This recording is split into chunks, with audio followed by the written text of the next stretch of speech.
Hello, ladies and gentlemen, and welcome back to Flashback Comics. I am Troy David, and I am super mega excited about one of the latest titles dropping from DC Comics.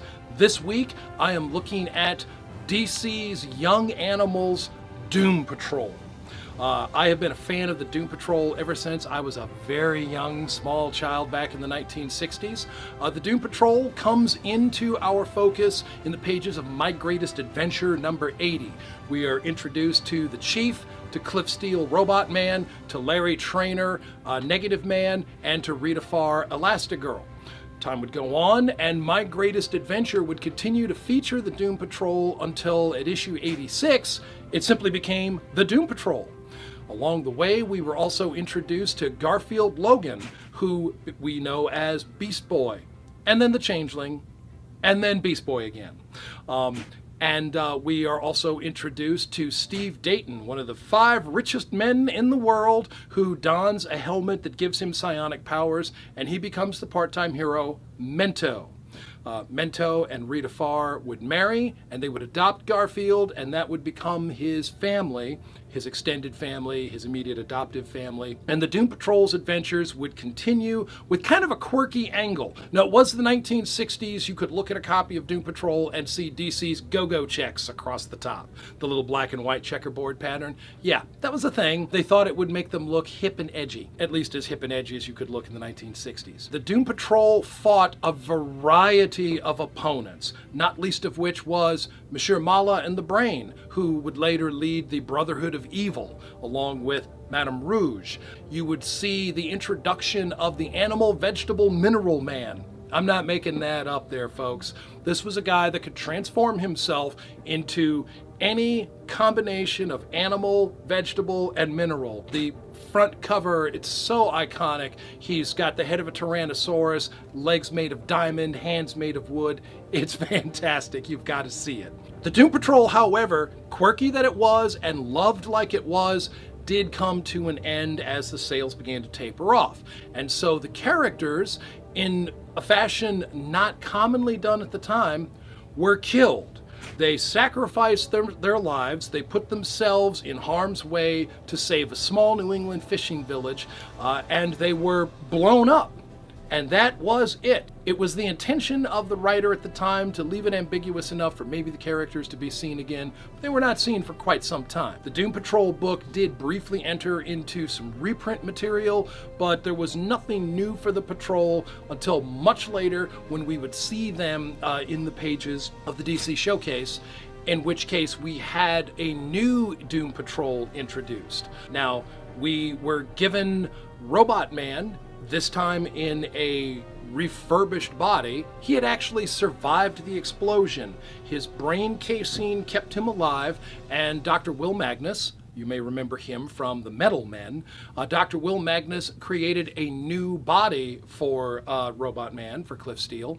And Cliff Steele came back to the Doom Patrol's old haunt and met the new characters, Celsius, Tempest, and Negative Woman. These 4 characters form the nexus of the very short-lived Doom Patrol that followed. They also adventured with Superman and Supergirl, and unfortunately, they just didn't stick to our ribs, so we let them languish for a time, occasionally seeing them in a mega event like Crisis on Infinite Earths, but nothing really serious until we were first given a Secret Origins, penciled by John Byrne, and then later a new regular Doom Patrol series.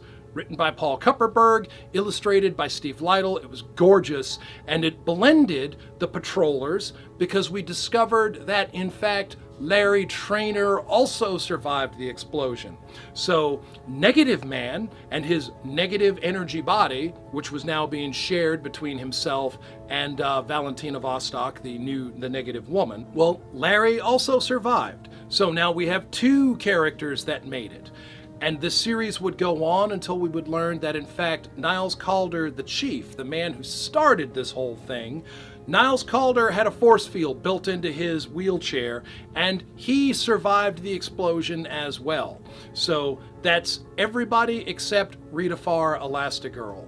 she was the one casualty that did not come back, at least not quickly. Paul Kupperberg eventually would give up the writing chores on this book. Now, Steve Lytle had already left the book after the 7th issue and been replaced with artist Eric Larson.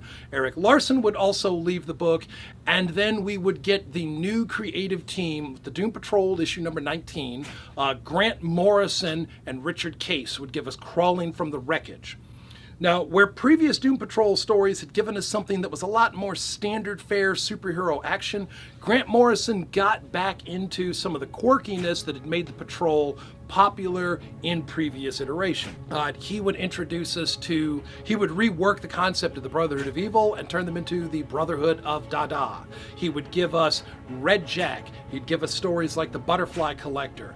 He would give us a new look at older characters that had been in the Patrol before, and he would give us new menaces like the Quiz. The Quiz possesses every superpower that you haven't thought of yet. How quickly can you think of a superpower? Strength, flight, heat vision. Did you think of the power to create escape-proof bubbles? You didn't? Well, guess what? That's why you're trapped in an escape-proof bubble now. I'll dispel that for you. Grant Morrison's Doom Patrol was phenomenal. It was Vertigo before it was called Vertigo, and it would just keep right on down the chain. We would be given characters like Danny the Street, a sentient block. It was a street with houses and buildings, and it moved interdimensionally and just fit itself in, and it was friendly. It invited people to live on it. We would be introduced to characters like Flex Mentallo. I'm not making any of this stuff up, people. I know it sounds really, really out there, but hey, these were comics that I read that were written by Grant Morrison. So Grant Morrison, that pretty much explains it all, right? The Doom Patrol series would continue on through the height of the Vertigo years, but like everything else Vertigo, unfortunately, came to an end. Yeah, you were probably also fans of things like Animal Man and Hellblazer and Swamp Thing, and the list goes on, and you had to give those things up. I'm sorry. This is what you did get, though, the upcoming Doom Patrol from DC's Young Animal series. Young Animals will also give us Cave Carson has a cybernetic eye, and it will also give us Shade the Changing Girl, and it will also give us Mother Panic.